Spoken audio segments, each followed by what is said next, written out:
Hello, welcome to the West Coast Biased. I'm Andrew Nemec, joined as always by Jason Suke and Nemec. We did one episode last week because it felt like we did 4 episodes. I was on prime time three times from 3 to 7. So we scaled it back.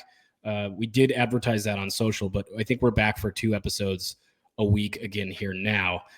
Again, seems like we've talked a ton, but to our audience, we haven't. How you been? Doing good, man.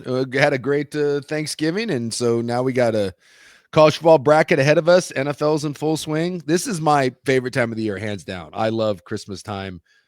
We got lights, and I got Christmas hats hanging around. I got a little tuft here on the top of my head. I love this time of year. This is by far my favorite time of the year. So if you can't get on board with Hanukkah, Christmas, Kwanzaa, winter solstice, whatever the hell December 25th means to you, I feel bad for you, man.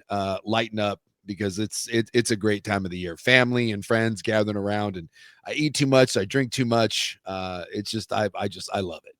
Our tree went up November 5th-ish, 6th-ish. We are a household that dives in fully. So no, we're enjoying it as well. I found myself we were supposed to tape Sunday. Yeah. And I found myself just getting sucked into NFL football and all the things that were going on in the NFL. It was such an interesting week, and we don't have to get into it a ton. But one of the things that I thought was really interesting that was highlighted really well, you've talked about the difference, and people have talked about this before. This isn't like a Suke theory, but the difference between interior pressure and pressure from the outside. And we saw that in both cases, it can play a massive role for the Texans and Chiefs, the Texans with Will Anderson, the Chiefs with Chris Jones. But we saw at times the Chiefs were able, even though they ended up losing the game, we saw that they were able to deal with Will Anderson. In fact, they threw on a crucial 3rd and 2. They ended up going for it on 4th down, didn't get it. But on a crucial 3rd and 2, knowing Will Anderson was going to bend the edge, they ran their running back right off where he was going to be. And it was a dump off to Kareem Hunt that should have been not only a first down, but a big gain. He drops the ball, and it felt like for a good portion of that game, especially that third quarter, the Texans just had absolutely no answer for Chris Jones. They had negative yards rushing. They had negative yards for the quarter. They couldn't do anything. When your interior pressure is elite, and we've seen this with Oregon this year, and even last year with Derek Harmon being there, there's not a lot of things teams can do. It makes it hard to run the ball. It makes it hard to drop back. It makes it hard to be comfortable. Yeah, I'm one of those guys, and look, I'm an interior offensive lineman. I was never a tackle. I'm not that big, 6'3", so I was a guard and center. So maybe this is biased, but anytime any of my teams were playing anyone, I mean, edge rushers get all the love. Obviously, they rack up sacks, and when you have a great one, they can destroy passing games, right? When it's 3rd and 8 and you know where the quarterback's going to be, there's nothing more disruptive than you get a guy on the end, a Bosa or a Myles Garrett or whatever. But I truly believe, and it's just my philosophy, and I think, most, if you talked with offensive minded guys, when you say what is the most disruptive force in the world, it's Aaron Darnold. It's JJ Watt. It's when you get, a Chris Jones. You watch that game. And I actually thought with all the beat up offensive linemen, I thought Kansas City's offensive line actually played somewhat decent. They did for the most part, considering what they had to deal with. And yes, they ran some 7 and even 8-man protections because it's what you have to do. But yeah, like I said, there are ways to scheme around that. But if you watch on the other side of things, because the Texans offensive line sucks too. Chris Jones for like 2 quarters just decided that the Texans offense was going to go nowhere. It was one of the best games. You're not doing anything. No, and because it's really hard to deal with an interior guy. Yeah. And, I think you've seen more NFL defenses start to realize this, and you've seen defensive tackles, especially ones that can penetrate and that can actually, rush the quarterback. And even if they don't get sacks, they can collapse a pocket. Those guys, I'm telling you, they're just harder to deal with. I got ways. If I've got a guy on the edge that's causing me problems, I can roll the pocket away from him. I can keep a tight end in. I can send my back out there to chip, right? I can leave my back in and have him watch that. I can send a guard out. I can slide my line, right? There's lots of different ways. There really is. Mm-hmm. I'm not saying that it's always the easiest thing to do. Don't get me wrong. But if you look at people that truly have wrecked games, when you watch a game and you're like, oh my God, the offense can do nothing, more often than not, it comes from the interior. Because again, on the outside, if a guy keeps doing that, I can scheme some stuff up to at least slow him down. But when you watch someone inside that cannot be blocked, and a lot of times, whether he's playing the 1 or the 3, right? Like, even if we double team him, right? Even if we say we're going to give him 2 resources, even if he jumps a gap, he's still in the quarterback's face. And when we create the pocket and the quarterback can step up, there's still rooms to maneuver. But if I blow that up into his face, there's nowhere for him to go. Now he's bailing outside of the pocket. And I don't care who you are, when you're bailing outside of a pocket and you're having to roll out, it really cuts the field in half. Whereas if I press, I press me outside and he's able to step up, he still has the whole field. It's also easier to step up and find running lanes inside, I suppose, when we go out, because now we got the fast guys on the outside. Most of the time we see the big scrambles, it's what? Guy brace contain inside the pocket, and you're playing man coverage or whatever, and now he's got a seam and he's running between the hash marks. Most big quarterback scrambles don't happen outside of the pocket and breaking contain. The NFL is just too fast. It's hard to run around people, but you can run through people. So it's just one of those things to keep an eye on it. I mean, I don't want to be all like X's and O's, but when you watch an NFL game and you see an offense that is being destroyed by one guy, I feel most of the time that comes from an interior pressure. And I think if NFL offenses were being honest, and you say, would you rather have a guy on the outside that we can't block or a guy on the inside that we can't block? I think they'd rather take the guy on the outside. I just think there's more ways to handle it, even though both are very effective. And even the guys on the outside that are truly the elite guys, they're also the guys that can go 2 ways. One of the things that makes Myles Garrett the best player right now in the NFL is his ability to go inside. Myles Garrett can line up in that wide 9, and you're like, okay, he has to bend the edge. Oh, he has that little hop jump step thing, which I don't even know what you call it. I've never seen anything like it. But he makes Trent Williams, who's one of the best offensive tackles of all time, look flat out silly. And what does he do? He jumps inside. And so now where's the pressure coming from? It's coming from inside. It's coming from inside. So quarterbacks are just, it's ingrained in them. Pressure, round the horn, step up in the pocket. But when you can't step up, it's dead. It's deadly. And then the really scary ones are when you have an edge rusher that closes off the back half of the pocket, right? So the quarterback can't escape out the back. And now we get a pocket pusher. And this is where even if you get a guy that isn't necessarily a great pass rusher, but if you give me a defensive tackle that takes up 2 linemen, a guard and a center, and he just pushes the pocket, I don't need him to create a sack. I need him to push the pocket, and now my guy bends it around, and that becomes the anaconda. And there's no place to step into a throw, and now you can't do anything. So you're seeing more and more defenses, and the NFL it's a copycat league, but you're seeing more and more defenses now that don't want to allocate just one. Hey, we're going to pay an edge rusher and that's it. You're seeing more guys now play across. We need quality across, and we're paying defensive tackles now way more than we ever did before. And you're seeing offensive lines no longer just pay a left tackle and like, well, we can get by. No, it's, we need to pay a tackle, but we also need to pay you need 3 good quality O linemen. And a lot of times it's like, give me 1 elite tackle and give me 2 elite interior guys, and I can get by with the rest. And look at what a guy like Gray Zabel has meant to the Seahawks. Anthony Bradford, again, we're going to go deep in the woods. Anthony Bradford might be the worst offensive lineman I've ever seen. Bad. He's so bad. And so when people say, oh, the Seahawks O line is good, I'm always like, well, parts of it. Like, so what you have is that might come up to get him against. It's true. He is going so to bad that it's going to wreck a game plan. I'm telling you, how he starts in this league. Man, I don't know. Line talent's really thin in the league. It is. That's part of the problem. But you've seen what like a Gray Zabel can do. You've seen what a stabilizing force that he can be. So there's Seattle with good example. Seattle has a really good left tackle. They have a really good left guard, serviceable center, an okay right tackle, and a dog mess right guard. And somehow it works. They mesh that together, and they do it with a lot of run concepts. They do kind of a mush.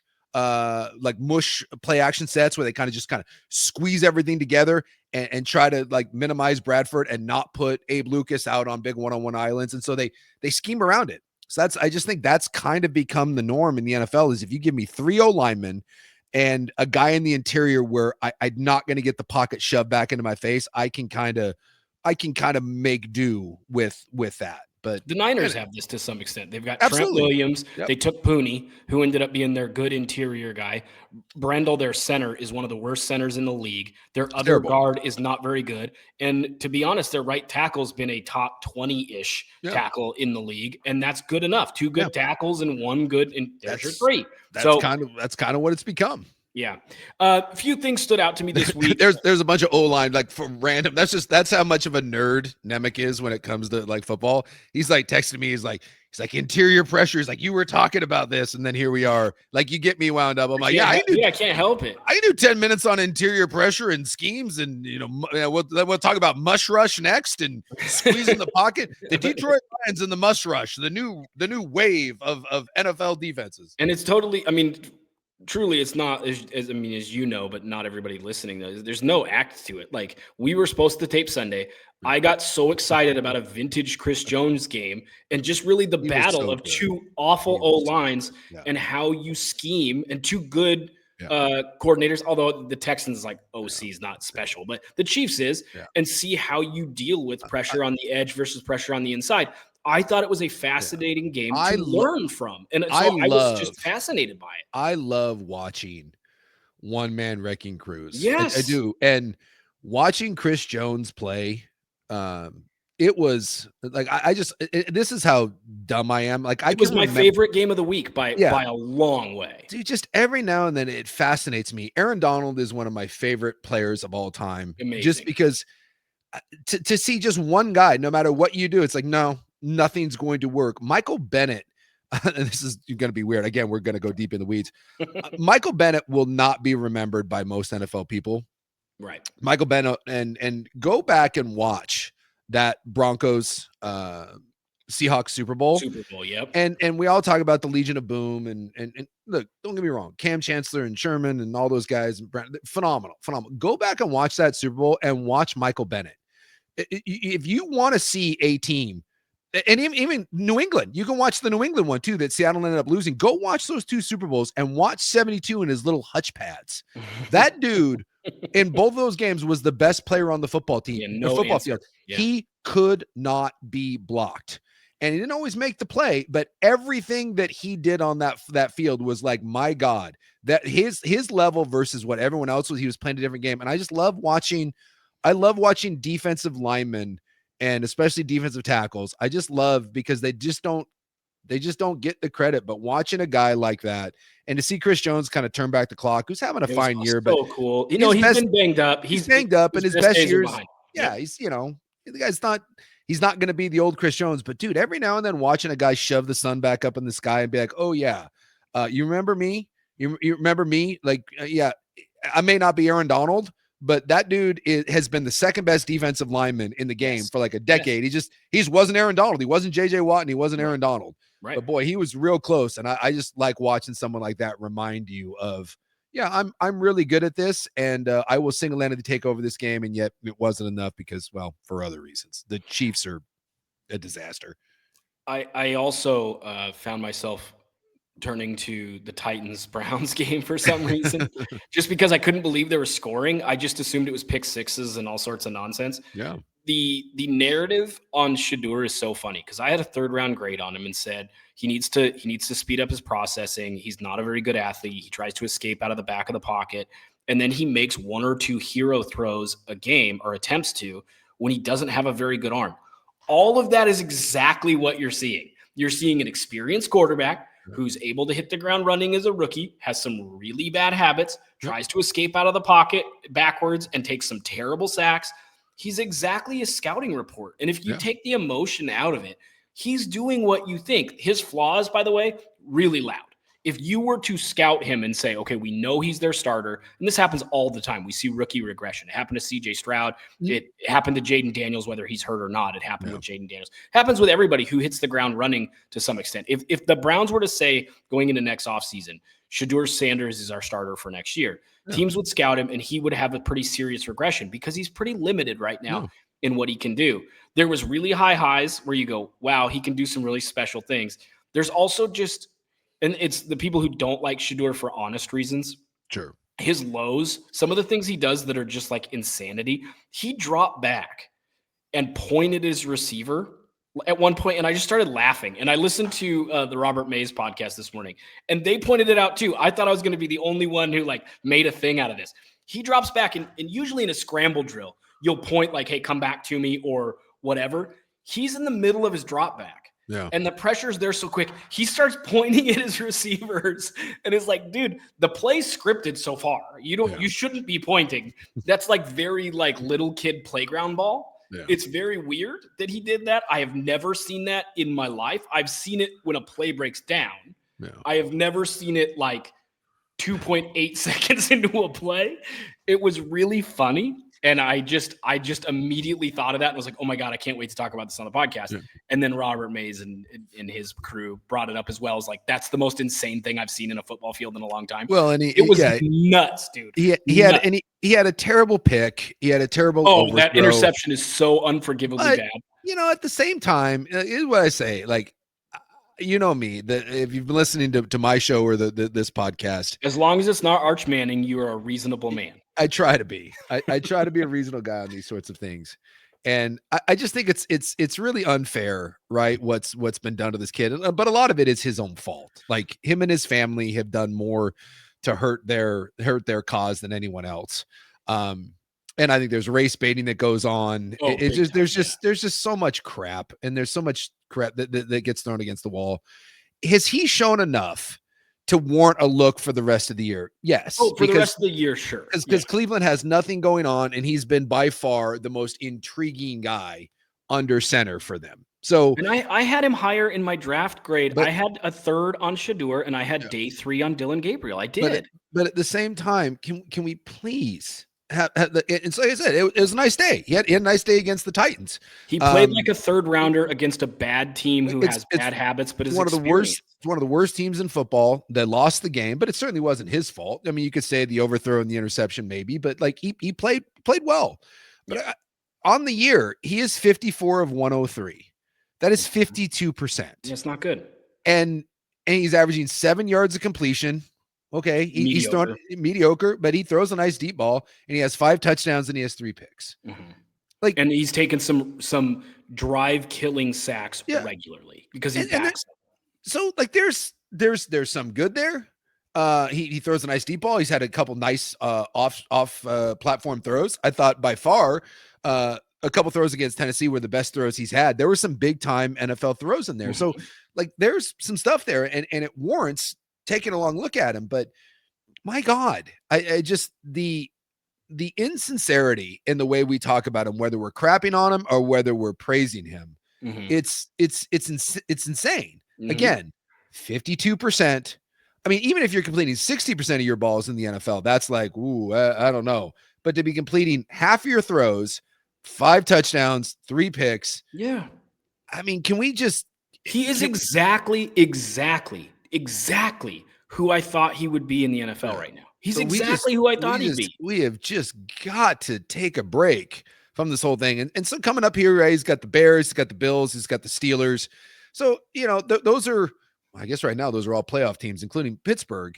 And even Cincinnati is showing some signs of life. So just, you know, I always say in the NFL, right, it's 4-week seasons, right? There's 4 mini seasons inside. Look at how quickly 4 weeks can change anything. Look at, you know, everything from the Colts to the Texans to the Dolphins to the Chiefs. Look at what 4 weeks can do, right? Look at TreVeyon Henderson this year. He went from like, oh, he's terrible, he'll never play, to like, oh, he's the best rookie running back in the league. It's changed quickly. So let's just... They've lost 2 in a row. They lost to the Niners, they lost to the Titans, and now they got some real competition. And more tape is going to get out on Shedeur Sanders, right? And defenses are going to start looking at him. Okay, this is what he does well. This is what he doesn't. Take away his favorite things. Third thing. And so we'll see what happens. And it's not like he's playing the next 2 weeks. He's playing like great defenses, but he's playing playoff teams that do have something to play for. They're not going to roll over, obviously, for Cleveland, a la the Tennessee Titans. So, they scored 8 points against the 49ers, 8. And we were talking about how great he played. And the Niners are super banged up, and it's not the Niners defensively. They scored 8 points. You can't score 8 points and then be like, my God, he's the franchise quarterback. So just let these 4 weeks play out, see what happens, and see whether or not next year he's earned the right to go into camp and compete with Deshaun Watson, because Deshaun Watson is coming back next year. And so we'll kind of see where this goes. But just, I just wish that he too, that's why I said him and his family do nothing to help. No, he hasn't helped himself at all. It's with his answers, with the way he handles things. He said something after a start, and I think it was after the Niners start. Again, he wasn't that good. And he's like, imagine what I would have been if I would have been getting the day 1 starter reps all year. It's like, dude, why say that? Don't do that. Put your head down and just work and see where this goes. If you put together 6 good weeks of tape, next year you will come in as starter one. No one is going to be bullied into starting you. No one is going to be bullied into thinking that's just not the way the NFL works. And it amazes me that his father of all people, who's one of the best to ever do it, and his dad could talk and do all that because his dad was one of the best to ever do it. I think one of the reasons that his other son isn't in the league is because of this. I think Deion Sanders Jr. isn't in the league right now because he's a borderline player that people don't want to put up with his shit. Shiloh Sanders? Or Shiloh. So not Deion Sanders Jr. Deion Sanders Jr. is the one that does all the. He's all the filmer. He's all the filmer. Yeah, it's Shiloh. It's just you can't be that. You can't be a distraction and be a guy that's a pain in coaches' butts when the juice isn't worth the squeeze. If you want to be TO and be a pain in the butt, you can be a pain in the butt. If Antonio Brown can be a pain in the butt because it's Antonio Brown, but Tim Tebow couldn't be a pain in the butt. I don't even think Tebow was necessarily his entire fault, but one of the reasons that teams didn't want a whole lot to do with Tebow or Cam Newton at the end is no one wants their backup quarterback to be the story. But I guess in the locker room, supposedly he's pretty popular. True. And so as long as that, works, but he's popular. But if you lose 6 games in a row and you throw a pick or two in games and you're completing 52% of your passes, you're not going to be very popular anymore. I don't care what sort of great guy you are. That goes away pretty quickly. Well, Jalen Hurts, by all accounts, is a really good guy. Jalen Hurts is like one of the nicest human beings on the earth. And you want to talk about a guy who just keeps his head down. And Jalen Hurts never talks crap about anyone. He's very businesslike. He's no emotions. His quarterback rating down too lately. Right. He's just, and all of a sudden, I'm telling you, as nice a guy as Jalen Hurts is, dude, there's a reckoning coming. Yeah. Go ask AJ Brown what he thinks of Jalen Hurts. Devontae Smith pretty soon is going to be like, well, dude, I may love you and I appreciate all the work you're putting in, but you throw 4 picks and I'm getting 3 catches, all of a sudden that's not going to work. So, and by the way, distraction takes a lot of forms. I think people tend to use distraction for, or at least people think when you say distraction, you're talking about like a personality of a young African-American quarterback. Yeah. You can have personality, and like Jameis Winston is a backup who's kind of beloved, who's become beloved in the league. You can have a personality, and he's not tamped that down at all. He still gives quotes, and you can be that guy. But it works. But it works for him. If you're likable. Russell Wilson is on paper, about as nice a guy as you can be. Yeah. But he's not beloved because he's a distraction, because he's kind of corny and whatever. So there are different layers to having a personality and whether or not it works in a locker room. And it has nothing to do with being a confident African-American quarterback, and we've seen this with white guys too. Baker Mayfield's first stop in Cleveland, yes, he played poorly. He also was kind of he's just opinionated. And I think it was one of the reasons it was one of the reasons they moved on from him earlier than they needed to. They said bye. I mean, seriously. And now he's kind of settled into a really nice role down in Tampa. But yes, that's a great example of Baker, because I do a lot of times think that the race thing does come into play, and the distraction is an easy way of saying you're too hip hop, right? I don't like your hair. I don't like the way you give interviews. I don't like your braids, all that stuff. Lamar gets some of that crap, in Baltimore, does, which is nuts. But Baker is a great example of that. Baker was a white version of this, if you want. Baker was kind of frat boy. He didn't have the hip hop thing, but he was kind of a drunken frat boy, and Bud Light commercials and all that stuff. And it didn't always sit well. And so there were places, inside that organization that when it came time and the shoulder injury and it kind of went, they're like, hey man, do we want to give this guy money? And that was the guy that had probably earned franchise money. You got a guy in Shedeur Sanders right now that's just trying to figure out if he has a spot in the NFL. So sure. I thought it makes sense because it's same franchise and it's similar situation, to be honest, except Baker was a little more proven. Shedeur hasn't played very many games. Yeah. Just a fascinating NFL slate. I just had a really good time with it. It's the most fun I've had watching NFL football all season. There were just a lot of narratives, and we can get into more of that as we go. But we got to transition to this college football playoff. And the main thing here, obviously, for the listeners, you cost me a good deal of money. I told you it was going to happen. We discussed this on primetime that Miami getting into the playoff at one point was about plus 800. And I think even in some books it was plus 1,000. Yeah. And you and I both said, let's bet this. And I was going to put $75 on it and said, let's get this figured out. You drug your feet. Yeah. It was no longer available on your betting site. Miami fell down to about a plus 450, which still would have been a nice chunk of Christmas money. And we didn't bet it, and Miami got in. And we recommended to listeners on the show, if you have access, and then we just didn't do it. If you have access, put a good chunk on Miami to make the playoff because they're going to, because it's going to come down to head-to-head with Notre Dame. Yep. And there's also, we thought at the time, a possibility Alabama gets blown out and they both get in. But worst case, head-to-head over Notre Dame, they're going to get in because head-to-head has to matter to the committee. They'll look bad.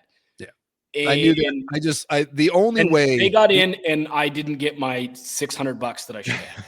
I honestly, I was so confident about that. I mean, I was screaming. I was screaming from the rooftops that like the national narratives were there's no way Notre Dame doesn't get in, and I was like, man, they're out. What are you smoking? Mm-hmm. Like there is no situation where you were going to have, because BYU was going to lose. And by the way, if BYU had won, then no one gets in. Right. And it wouldn't matter. It would have been a moot point. Right. Right. BYU wasn't going to win. BYU was not beating Texas. I also told you BYU wasn't going to win. They got up 7-0 in that game. And like, there was like 1% of me, right? 1%. There were people that were like tweeting me. They're like, Suke. And I was like, I text you at halftime, like, hey, they're hanging in. But that was like kind of a nicety because there was no freaking chance they were winning that game. Their first drive, BYU had like a 90-yard, like 14-play drive for a touchdown. The next, I think it was like the next 9 drives, they had 81 total yards. Yeah, that makes sense. That sounds about right. Yeah, it wasn't going to work. So they're just, despite what Notre Dame is going to scream and yell about, and by the way, I was watching they're big, man. I think it's embarrassing. It is embarrassing. I was watching their AD today. I was watching his press conference. He's a joke. It's embarrassing. He claimed that Notre Dame had one of the greatest 10-game runs in college football history. Those words came out of his mouth. Yeah. That after losing 2 games, that Notre Dame went on one of the greatest 10-game runs of all time. Yeah, why not? In the history of college football, I would like to point out that was against Purdue, Arkansas, Boise State, North Carolina State, USC, Boston College, Navy, Pitt, Syracuse, Stanford. Is there a ranked opponent in that whole thing? USC. And are they ranked now at the end? Not of the anymore. Year? No, that's what I mean. At the end of the year, now that we're looking back, did they beat a single team that finished in the top 25? Purdue won 2 games. Arkansas won 2 games. North Carolina State won 7. Boston College won 2. Syracuse won 3. Stanford won 4. And that dude had the balls to say, and I quote, "We were shocked, mystified what happened. We had one of the most dominant 10-game runs in the history of college football." Notre Dame is such an effing joke.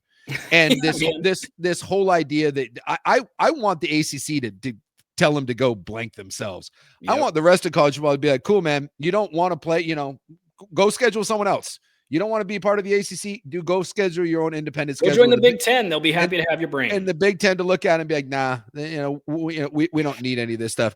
In what world did anyone, and I mean this, talking heads, I'm looking right at you, Reese Davis. In what world did you think that Notre Dame and Miami were going to be side by side, right? 10 and 11, I think in the rankings, or 9 and 10, whatever it was. Both 10 and 2. With identical records, and one was going to have a win over the other one, and we were going to be like, no, it's fine. In what world? Who were these people that thought that? It's nuts. I would look, I don't mind having a good time. So I would like to know what you were taking, because on a Saturday night, please send some my way. I'd like to have a great time out at my fire pit, taking whatever it is you're taking. I mean, it's an effing joke. There's just no way. And yet they're going down this narrative as if it was they called it the greatest travesty. Florida State was undefeated. Florida State was an undefeated team that got left out of the playoff. Yeah. They never lost. They were Yeah. 12-0, and we looked at them and we're like, you know what? Your quarterback got hurt. We don't like the way you played at the end. Nebraska lost a Big 12 championship game to Colorado by 35 points or something. It was like 62-27 or something. Yeah. And they got into the national title game in 2001. Oregon didn't get in. Colorado that beat them didn't get in. And then Oregon waxed Colorado. Don't get me wrong. Notre Dame should have been a playoff team. Texas should have been a playoff team. Vandy should have been a playoff team. But it's not the way it works. You can't fit everyone in. That has every year there's going to be a handful of teams that you look at and say, oh yeah, they should have been in the playoff. They were worthy playoff teams. Yeah. Okay. But you weren't. Notre Dame needs to take aim at Alabama. Yeah. Like at some point, and this is my big gripe. We're not talking about our resumes being enough to belong in the top 16. Like, let's have an honest, what does it actually mean to be in the national title game? And it's something we've talked about on this show multiple times. We've gone over the rundown of all the teams. Yeah. Who has a legit chance to win a national title? Yeah. Okay. I get it. The conference champions get in. That doesn't bother me. Whatever. I like the Cinderella-ness of it. You have to keep those programs engaged or else they just drop off. Sure. So you have to give them a path to being in. I'm fine with that. Yeah. But if you lose your last game by 3 touchdowns and have negative yards rushing, and you already have multiple losses on the year, and you didn't play the number 1 team in the nation, you've already shown you are not really capable of winning the national title. But I would have had no problem with Notre Dame being in and Alabama being out. And to me, that has nothing to do with punishing a team for a conference championship game. It has everything to do with you cannot, in your last game when you're a bubble team, get absolutely blasted and then make an argument to me that you belong in the dance.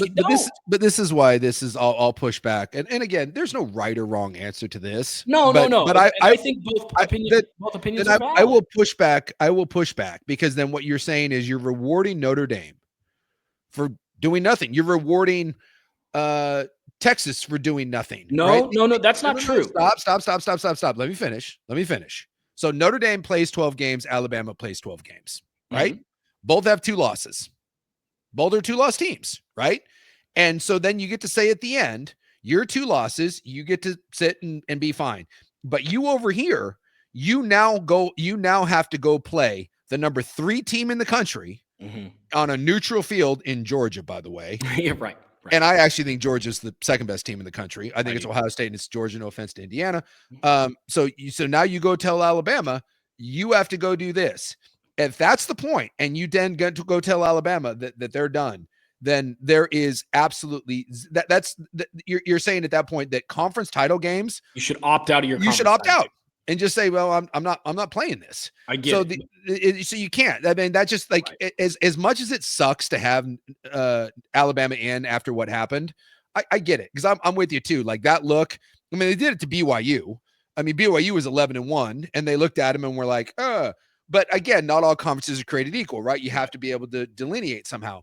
But had BYU been in the Big Ten and been 11-1, then what happened wouldn't have mattered because that's the same thing with Oregon. Oregon went 11-1, didn't play in their conference title game, and got to be fine. Sure. In the BYU scenario, had Oregon gone and played in the Big Ten title game and gotten blown out by Ohio State or Indiana, then we get to look at Oregon and be like, no, I don't think so. So there does have to be something. If you're going to make 8 teams play another top 10 team for an extra game, you can't then punish them for losing. You can't punish them. Meanwhile, you're rewarding people for either not being in a conference or not making the title game. I mean, it's insanity. It would be like saying that because of what happened with Ohio State and Indiana, Oregon then gets to jump them. Sure. Even if they're both in, okay, Oregon, you get the bye in Indiana, Ohio State because one of you lost. Well, Oregon didn't even have a chance to lose. So as crappy as it is that Alabama's in, I'm with you. Like the idea that if you ask me right now, who would I want to see in the tournament more, Notre Dame or Alabama? Notre Dame. I think Notre Dame can make a deeper run. Right. But at the end of the day, there does have to be some sort of credence given to we forced Alabama to do something because they earned it. Meanwhile, Notre Dame sat around with their thumb up there, you know what? Right. And they don't get to, and that's the same thing with Miami. It's the same thing with Texas. It's the same You're right thing logistically. You're right logistically. The way that it has to operate. It's that, like, as you pointed out, and it's a really good point. It's the same thing as Oregon somehow backdooring into a bye because Indiana beat Ohio State. That wouldn't be fair because they didn't you can't. qualify and Indiana and Ohio State Yeah. did. So I agree with you. However, the way I would look at it theoretically is I'm not rewarding Notre Dame for not playing. Yeah. I'm punishing Alabama for getting blown out. Sure. And you can't get blown out when you're a bubble team and then make it. And to me, they then fall in the same category as BYU. That's how I would look at it. It's like just remember that Alabama was the number 1 seed in the SEC. So if we all agree that the SEC, and I know the Florida State game taints everything, but if we're going to say that the SEC is the toughest conference, and everyone says that, and I agree, right? Top to bottom, the SEC is rugged. So you're saying the number 1 seed in the SEC that had already beaten the number 1, the other number 1 team in the SEC, the number 2 team, Georgia. So that went 10-1 in the SEC, beat Georgia, and now they go play in the SEC title game with 6 starters out, and now we're going to be like, well, sorry. Meanwhile, 4 other SEC teams are in, but the 1 seed is out. Yeah. Meanwhile, Miami or Notre Dame or whoever, BYU, whatever team you want to sit there and be like, well, okay, well, you didn't do anything, so you get it. It's just. I get it. You can't, because if that happens, then the whole thing just crumbles. I mean, already we're venturing into the territory where conference titles are somewhat meaningless. Like, I thought the Ohio State Indiana game was one of the best games I saw all year. Loved it. Didn't mind that it was 13-10. I just thought that was 2 big heavyweights swinging at each other, making big plays. That was awesome. I will say this. I thought the game meant a lot more to Indiana than it did to Ohio State. Sure. I think Ohio State, and they'll never say it, I think Ohio State was I'm going to say they were kind of going through the motions, but I never felt like there was this is the end all to be all from Ohio State. Even after they lost the game, it's like, okay, go over, shake hands. Like, yeah, okay, well, we'll see you guys. Like, we're fine. I think Ohio State honestly has moved beyond that. It certainly meant, when you looked at what Indiana did, it meant something to Indiana. Obviously, to win that, they hadn't won one since like the 40s or something like that. So I think we're already, in some cases, moving to that a little bit with conference title games. And the moment you do it to the Big Ten or you do it to the SEC, you can do it to the Big 12. And you can probably do it to the ACC, because whatever. Those conferences really don't matter. I think we've learned that over the course of these last 2 years. Those conferences are kind of, they're just second-class citizens. And I've been saying it's going that way. It's going that way since it started. Yeah. And so, for sure. And so you can do it there, but I don't see a scenario where the Big Ten, you think Notre Dame is raising a hissy fit and Notre Dame can elicit some change.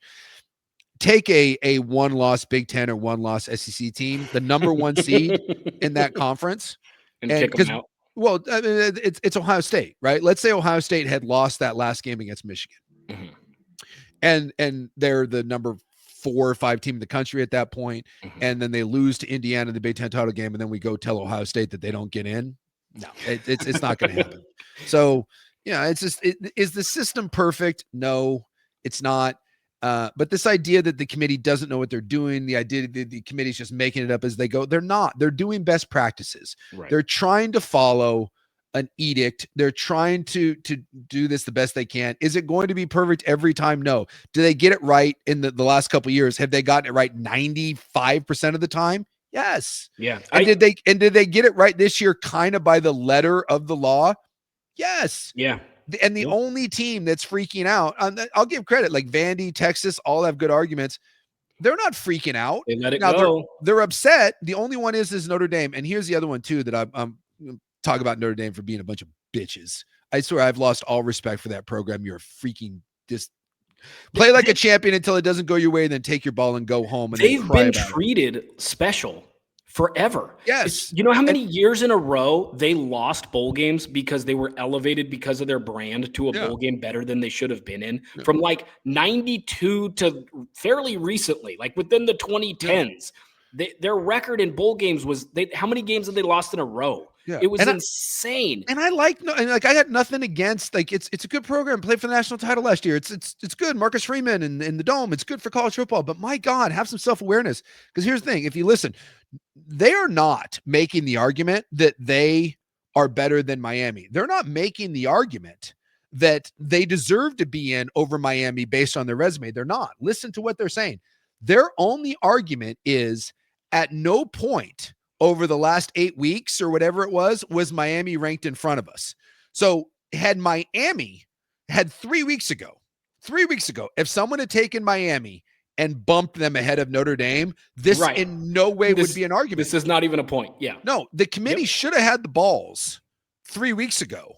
Right. Before the end of the regular season to just look at it and say, hey, at the end of the day here, we have 2 10-2 teams, and one of them beat the other one head to head. So Notre Dame, sorry, but you can put Notre Dame ahead of BYU, knowing that if BYU win, it wouldn't have mattered. And if they lose, they're the committee. The committee. If I could have sat in that meeting, I would have said, dude, you are setting yourself up for a disaster. And maybe, by the way, they wanted this. Maybe they wanted the conversation, and maybe that's why they created did it. A lot of conversation. It created a lot of conversation, but at the end of the year, before the conference title game, the week before, had you just taken Miami and moved them ahead of Notre Dame, it would have caused a little bit of a kerfuffle.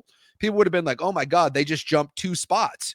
And you could have simply said, okay, well, now that they were closer to each other, we evaluated the schedule. That's pretty equal. And Miami beat them head to head. So, just like what you did at the end of the year. And had you moved them ahead a couple weeks ago, none of this, Notre Dame wouldn't have a leg to stand on. It's funny. I'm telling you, listen to the arguments. Notre Dame's only argument is you ranked us ahead of them for weeks and weeks and weeks, and then neither one of us played, and you decided to move Miami ahead. So you're arguing on a technicality. You're not even saying that head-to-head doesn't matter. You're saying that the way you ranked us, and that's bull. Like, you're literally arguing that a technicality, and that's why Notre Dame is a joke. Yes. And you look like a bunch of crybabies. Go away. Yeah. Go away.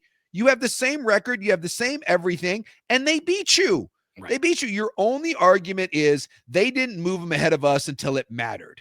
And so what we can deduce from this whole thing is none of this shit matters until the end of the year. Don't count your chickens until they're hatched. Go ask Baylor and TCU, by the way, about this. Go ask Florida State. We've seen this before, where at the end of the year, when everything's done and they say, well, we look at the totality of the resumes and now we make a final determination. And by the way, that determination was moving someone 1 spot, and we're acting like it's some act of God that we've never seen before. Well, and they opted out of a bowl game and then acted like that was sticking it to ESPN. Just a news flash here. They have a lot of draft eligible guys who would have opted out of the game. Yeah. So they might have lost, and then that would have made them look really bad because they would have played a good opponent. But they have a bunch of draft eligible guys. Same thing with it happened to Florida State. When Florida State got left out of the playoff, every one of their guys left, and they played a skeleton of a crew. I think Georgia, by the way, who also got left out. I think Georgia just beat the brakes off of them, and everyone was like, there you go. See, so Notre Dame opting out of the bowl game is about not losing and validating. So again, it didn't go your way, so I'm going to take my ball and I'm going to go home. And I have no respect for you. I think the way you've handled this has been a petulant child. And I hope, and the whole ACC and this damage in relation, I hope the ACC tells them to go F themselves. And then every other conference goes, hey man, we're tired of giving you special treatment. You don't want to go by us. Cool. Well, go figure it out by yourself. Go schedule a group of 5 teams and see where that gets you. I have to give a disclaimer here.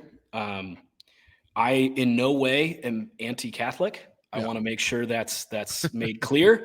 I once wrote that Jesuit and Central Catholic had an unfair advantage being able to pull kids from all over the region, including at the time my nephew who was playing ball in Vancouver, and he was then at Central Catholic.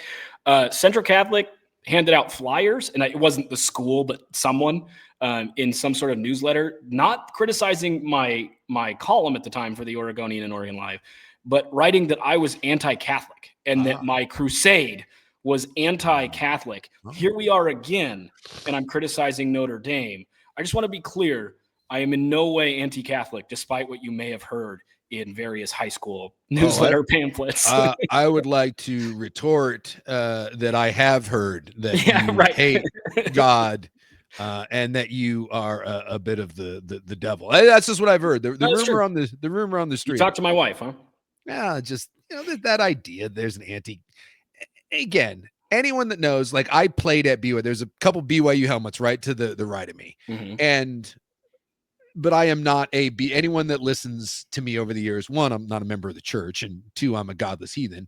But I try to take the I do try to take those glasses off when I'm talking about BYU. Yeah. But if one team has an argument of actually getting mistreated, it's BYU, but no one cares. Take it easy. No, it's true. BYU gets had one loss. When's the last time title game? No. I'm saying, and like to an extent, when's the last time anyone heard a "F the Jews" or "F the Catholics" chant at a football game? You mean for criticism of their religion? Criticism of the religion. No, when's the last time? It's happened a lot for the Mormons. When's the last time someone played Notre Dame and they said "F the Catholics"? Never. Right? I mean, that I've heard. Yeah. I've never heard it. Yeah, never heard it. Dude, the F the Jews, don't hear that. No. Haven't heard that. Nope. You know what I do hear a lot, including at Autzen Stadium, including at USC. When I played, I heard it in half a dozen stadiums, and it happens every single year. Who was it? I think it was Colorado had to come out today and ask their students to please not chant F the Mormons when they played them. So, you know, and I never heard once BYU, by the way, BYU was falsely accused by the Duke basketball team of racist remarks, which by the way, I remember that. By the way, that turned out to be an absolute total lie. Right. They were thrown under the bus by Don Staley, who canceled games with them and never once apologized. Once it turned out that the lady who accused the basketball team and the fans and her mom, they both made it up. They complete lied. She was running for a re-election in some city council thing in Texas and used it to stir up some controversy. Total lie. No apology. No apology from Don Staley. None of that crap. BYU did not get the benefit of the doubt at all last year, kind of the way the SMU team did. This year, they weren't even in the discussion as far as a one-loss team. And look, I'm not here to tell you that BYU is some sort of playoff team. I'm the first one to tell you they were going to lose to Texas Tech and they were going to be out. But 11-1 going into a conference title game in any other world, including last year in the ACC, got you in. But BYU was never even in discussion for that. At a Power Four. At a conference we call a Power Four, but we don't treat like one. Yes. So I just don't pull the religion card on me if you're Notre Dame. Well, be careful of those Catholics, man. Do not pull that 1 second. And I am not Catholic. I am not Mormon. I'm not even religious. But it drives me crazy when someone goes and plays that card. And this is where I'll give BYU credit. As bad as that happens to BYU, and it happens every year, you don't hear them crying about it. True. You don't hear them use this as an excuse, and you don't hear BYU threatening to cry and go home because they've been mistreated by a committee, right? So spare me the Notre Dame fan base and the Catholic, and just get out of here, because there's another religious school that's nowhere near your level. I get it. We don't have the history that you have, none of that stuff. But you have a religious school that gets it 10 times worse than you on and off the field, and you don't hear boo from them. And yet the first time something happens to Notre Dame, you cry and bitch about it for a month, and you hold press conferences and you stamp your feet and you know, and like, it's so unfair, and it drives me freaking crazy. Arch Manning and Notre Dame, your two biggest hates. What do I say? I want intellectual honesty in my arguments. You say that a lot. Yeah.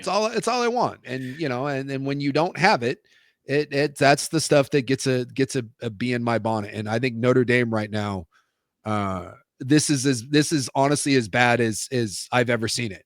Florida State, you had a legit case. When Florida State was crying about being undefeated and getting left out, I'll listen to that. But Notre Dame, no. You're only upset because they flipped it at the end. They righted it wrong. They righted it wrong. They righted it wrong. Wish they wouldn't have. Yes. The bracket did come out. Oregon's the 5 seed. They play Texas Tech, the 4 seed, assuming they beat James Madison. This could not have gone better if you're Dan Lanning. Oregon needs a college football playoff win just to get on the board. Yeah. And James Madison is about as easy as it's going to get. This is a James Madison team that, yes, they have a dual threat quarterback, Alonzo Barnett III, who's intriguing, but they beat Georgia State by 14-7. They played Louisville and lost 20-10. They barely beat Washington State. This is not a good team. I mean, if they were in the Big Ten, they would win 2-3. I don't even know. I don't know if they'd win that. I'm trying to be nice. This is not a good. It's not a good football team. They're not. No. I mean, Oregon should roll absolutely beyond. It should be very, very easy. And what makes it worse for James Madison is sometimes you'll get these teams that can really throw, and their defense isn't very good, but they can win a shootout. they like to kind of run the ball. And if you make them throw and you make Barnett a pocket passer, he falls apart. Yep. So that's not a good recipe against a very physical Oregon team to even pulling off the upset. The one thing they really can't do is play a physical team and throw the ball around the yard. They've had those opportunities against far lesser opponents, teams that aren't ranked, and couldn't do it. So this is a dream matchup for Dan Lanning. It's a nice tune-up before he plays a Texas Tech team that I've watched quite a bit this year. And there's a lack of – they're good. There's a lack of seasoning with that team. They have not been there before. They do not necessarily feel like a team of destiny. It's not a team that's like, hey, it's business as usual for us. They're going to come off a month being amped up to play, and we've seen that be an issue for teams in the last year or so. Yeah. I think Oregon's going to win 2 games and get at least to the semis. I think had they played any of the other 3 bye teams, Indiana, Georgia, Ohio State, we're talking about a much different quarterfinal matchup. I don't necessarily like this matchup for Texas Tech. Oregon can do some things that Texas Tech has a hard time with. Yeah, James Madison, I don't care. Like, I don't even. Oregon could honestly beat them. Really, truly could beat them. I think like 55-7. Whatever they want. It's a massive gap. There's not a single player for James Madison that would start and probably play any meaningful snaps for Oregon. They just wouldn't. When Louisville played them, the 3 close games that they've played, their quarterback has thrown for basically 50% completion and about 100 yards. Washington State. You mentioned that game against Georgia State, and then Louisville. He's completing 50% of his passes for about 100 yards. Louisville sacked him 7 times. I mean, I'm sorry. This is just. And by the way, their coach is already gone. He's at UCLA. I know he's still going to coach this game, but just whatever. Pencil them in. It's Oregon and Texas Tech.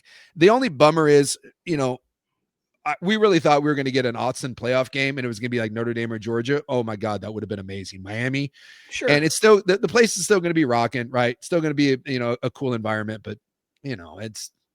But is there anything better for this Oregon team? They're young, they're inexperienced, and they haven't necessarily shown that inexperience this year. Again, I think their elite skill is they can win a lot of different ways, and I think that really matters in this format. You could make a real strong argument that this right here is better than being the 4. It's true. It is better than being the 4. Because let's say Texas Tech and Oregon flip, right? So you say Texas Tech. So which would you rather have? Because Oregon would have had even a longer layoff because they didn't play in the Big Ten title game. Right. Texas Tech did play. So had this been flipped and let's say Texas Tech loses somehow to BYU and they fall to the 5 and Oregon jumps up. What if just Oregon would have been the 4? Let's play it out the exact same way, but for some reason they flip. Exact same way, right? So they still play each other, right? So would you rather have Oregon have an extra 2 weeks off and then play in the Orange Bowl against Texas Tech, or would you rather 2 games since you last played, or would you rather have 3 weeks off, right? Which way you're going to have 21 days off, right? Get your receivers healthy or whatever, play a home game against James Madison where you're going to be a 20-point favorite. And as long as no one gets hurt, right, you get a chance to maybe ease some of those receivers back in or an extra week to get those receivers healthy. You get a tune-up where you get rid of the rust or whatever. You're going to beat the brakes off of James Madison. You could play a dog crap half and still end up beating them by 18 points. Mm-hmm. And then you get to go play a team that's going to be sitting out for the better part of a month and Texas Tech, and then have to go on the road and play them in the Orange Bowl. Believe it or not, normally I am a guy that says always take the bye if you can get it, right? I just, if you can get the bye, take the bye, you get healthy, and you never know. Like, I don't want to play, like, let's say the 11 seed or the 10 seeders who you, like, be careful because Ohio State was an 8 or a 9 seed last year, and that didn't work out for Tennessee. I don't want to play a dangerous team, let's say Oklahoma or someone like, but the idea that you're getting James Madison that really has no chance to beat you at all, this is a perfect scenario. And then you play a team against Texas Tech that will be the best defensive team you've played. But again, having watched Texas Tech play multiple times, their offense doesn't scare me in the least. Nope. They're not very good in the red zone. They're kind of up and down. They give you plenty of opportunities to get turnovers. So this is a rock fight. I think this is a game that's going to be a lot like what we saw at Iowa, a lot like what we saw against Washington. And we've seen that Oregon can win these rock fights because Oregon's defense is going to hold down Texas Tech. And I think Oregon's offense is way better than Texas Tech. So I think this is a very close game, but it's a game that I certainly think of the top 4 seeds. If you told me neutral field, Indiana, top 4 seeds, Ohio State, Georgia, Indiana, I would pick all 3 of those schools to beat Oregon. The one that I wouldn't pick is Texas Tech, and that's who you got. Right. And the 2 best teams in the country, no offense to Indiana, who has proved it, right? You proved it on the field. But again, on a field, who would I want to play the least? It's Ohio State and it's Georgia. And where are both of those teams? The other side of the bracket. Opposite side. So you only have to play one of those teams. Right. I'm sorry. It's not an easy bracket by any stretch of the imagination, because Texas Tech can beat you, Indiana can beat you, and Ohio State and Georgia can certainly beat you. Anybody can beat you. But the idea of, if you had to pick a path, realistically, for where you're at, this is as well as it could break, because Indiana is really good and they're well coached and they already beat you once. But you've seen them. You've seen them. You've seen what they do defensively, and I thought they really confused Dante Moore. So you get another look at that, right? Another look at their rotational simulated pressures. So second time around, hopefully that's a little bit easier. And then the other one too is, from a talent standpoint, as you go deep into the year, the least talented, not the worst team, but the least talented team. And it's not an argument. When we look at composite rankings, top to bottom, Indiana is significantly less talented than Georgia or Ohio State. And Oregon is a more talented team. They weren't the better team, but they were the more talented team. And so I just think that this breaks well for Oregon. I don't know if they can get it done. I said all along, I didn't think Oregon was going to be able to stream together 4 straight games, their best games of the year. I don't think that's likely.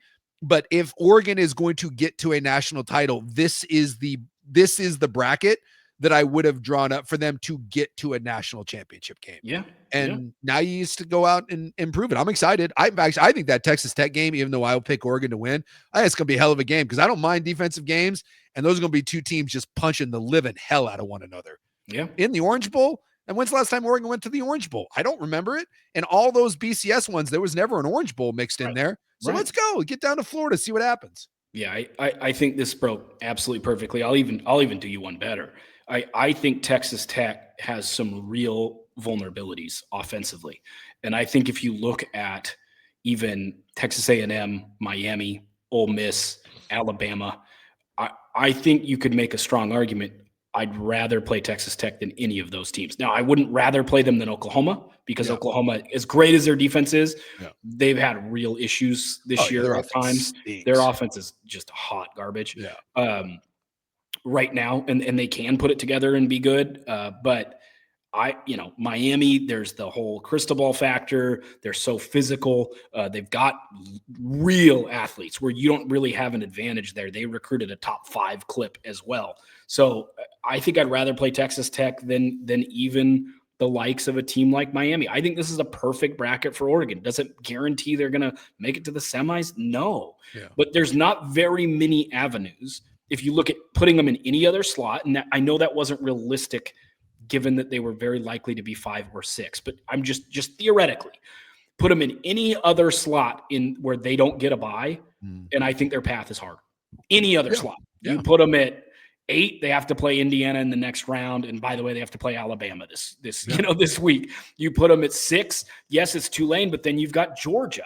Like, this was the path. And so Oregon's going to get a college football playoff win. I think that matters too. I feel the same way about when Oregon played Liberty and everybody was like, this sucks. This is dumb. Well, there was a possibility, had you drawn like an Alabama or a Georgia that year, that Bo Nix goes, I could have a rough game. I'm not playing. Instead, it was an easy game. He elects to play. He gets his swan song performance, breaks the career completion percentage record, or single season completion percentage record. You get a nice win, and you get a Fiesta Bowl trophy, and the kind of the monkey off your back of winning a big bowl game is off the table. Dan Lanning's got his big win. Same thing. Whereas if Oregon were the 4 this year, and say it is a rock fight, and they lose to Texas Tech, and Texas Tech is the 5, Oregon, again, doesn't win a college football playoff game and is bounced in the quarterfinal, and now you start dealing with pretender, right? Recruit, but pretender. Just even beating James Madison is like, hey, we won a college football playoff game, and now we've got a tough game. It kind of gets the naysayers to back off, and I'm not worried about that necessarily, but I do think that stuff matters. And sometimes just getting lathered up, getting a dub, it makes things easier for everybody. You're less tight. It's like there's not as much pressure as like kind of we the bed last quarter final. We can't do that again. We have to. You'll get a win. You get to feel comfortable, and you go in fully charged against this Texas Tech team that I'm telling you, pretty emotional team, pretty up and down. I could see them taking a month off, falling behind 7-0 early, 14-0 early, and hitting panic button because their offense isn't very good. There's a way to rattle this Texas Tech team if they start slow. And this is a nice little bracket for them to potentially start slow. Couldn't agree more. Like I said, I think we both agree that it sets up well. And I think it's fair to expect, James Madison's a gimme. Like it just is. There's no excuse to losing to that. But I think right now the expectation for Oregon is the semifinals. I think it's a fair thing to say in a year where I didn't expect them to compete for a national title. I think they've outkicked the coverage a little bit. I think I've said the next 2 years, I think are a real window with the way this team's recruiting, especially if Dante Moore comes back. But I think the way this is broken, to me, the expectation is you beat James Madison, no brainer. You beat Texas Tech, and then anything after that, that's gravy. You lose to Indiana or you lose to whatever, that's fine, whatever. You're disappointed, but you're disappointed. You can't say you underperformed. Yes, you can't say that. But I do think it's fair at this point to expect 2 wins the way this bracket has set, and I very, very much feel that way.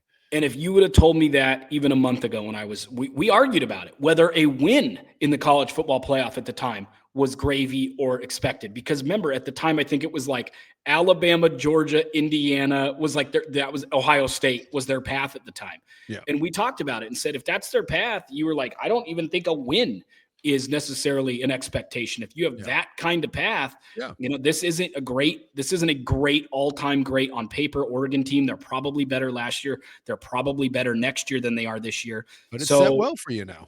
But now with the way it's set, I mean, it feels very different than it did a month ago, where now you say, okay, 2 wins, Dan Lanning, go get them. One little quick piece, and then I want to pivot to Oregon State, and we'll get out of here. Oregon loses both coordinators, and we'll talk about that. We're going to have plenty of time to talk about it this offseason. We'll have plenty of time to talk about it in the next weeks. But they did get through a signing day in which they lost no one after losing 2 coordinators. I don't think people understand how much belief that takes from a Dan Lanning, in a Dan Lanning, and how much just really solid recruiting that takes from Oregon to lose both coordinators and not even have a slight hiccup for the number 2 class in the Pretty nation. Impressive. They deserve tremendous props for that. It makes it seem easy, like business as usual. We signed all our guys.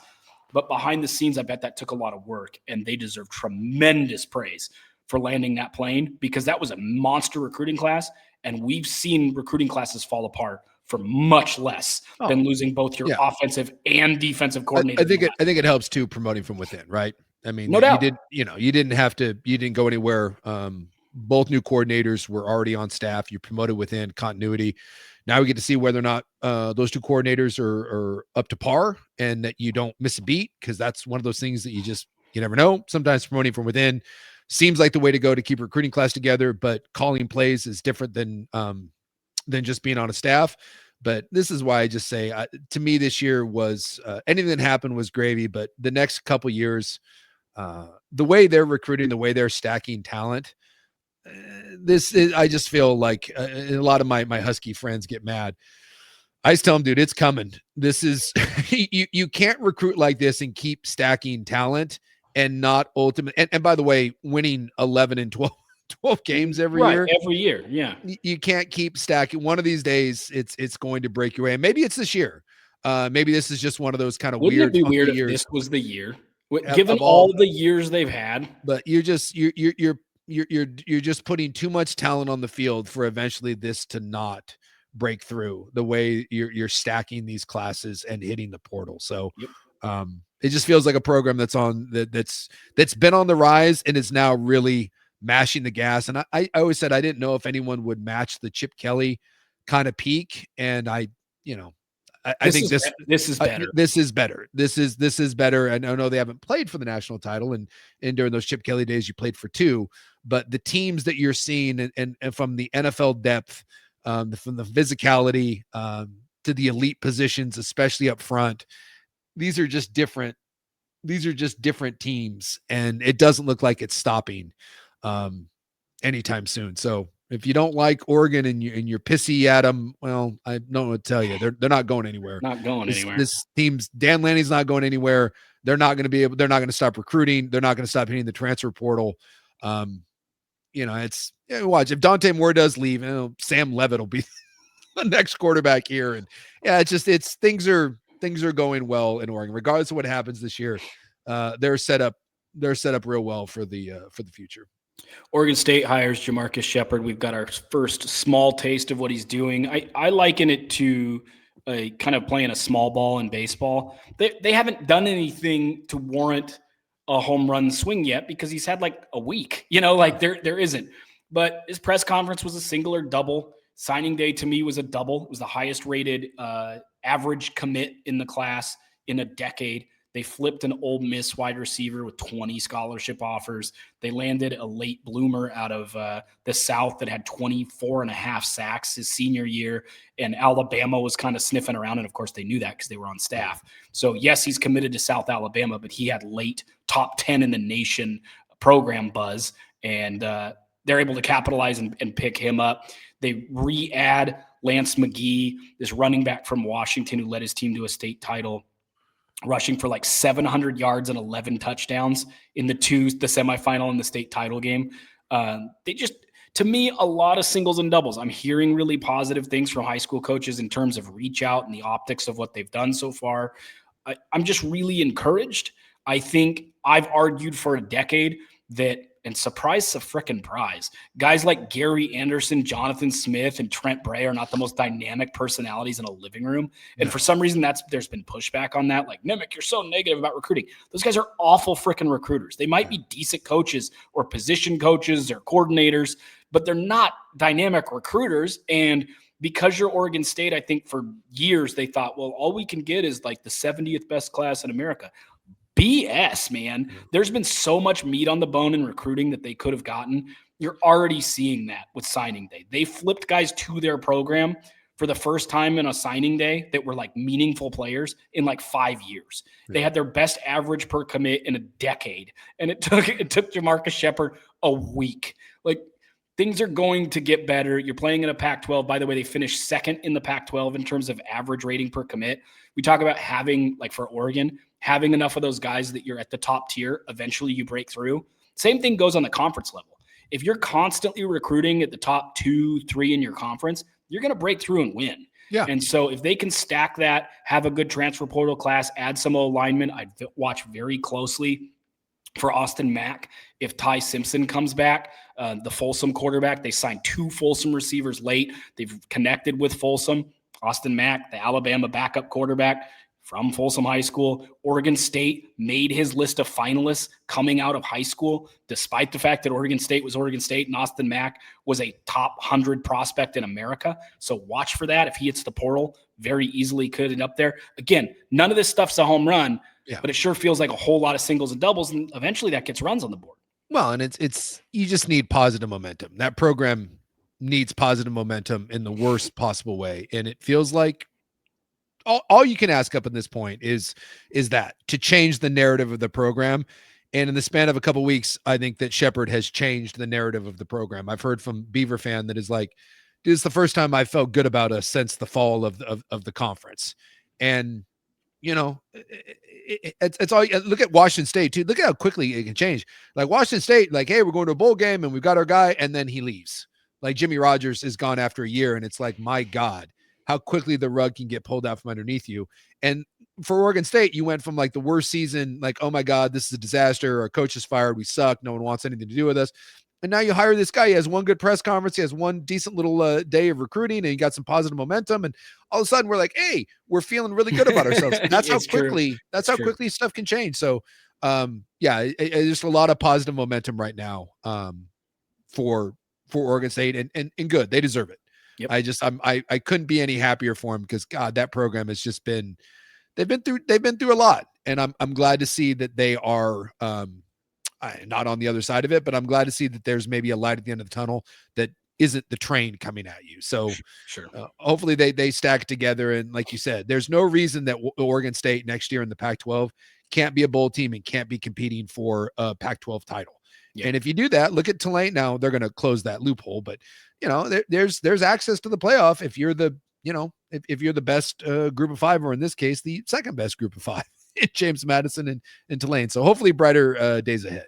No doubt. I think that's a good place to leave it. Like, subscribe wherever you get your podcasts. We'll be back again later this week to break down some more action. Again, only one episode last week, and that was because I was in on primetime from 3 to 7. And that show takes place with Suke and one legendary Isaac Ropp. That's from 3 to 7 Monday through Friday. So tune in there wherever you listen to your radio, whether that's in your car or you find it on the Odyssey app.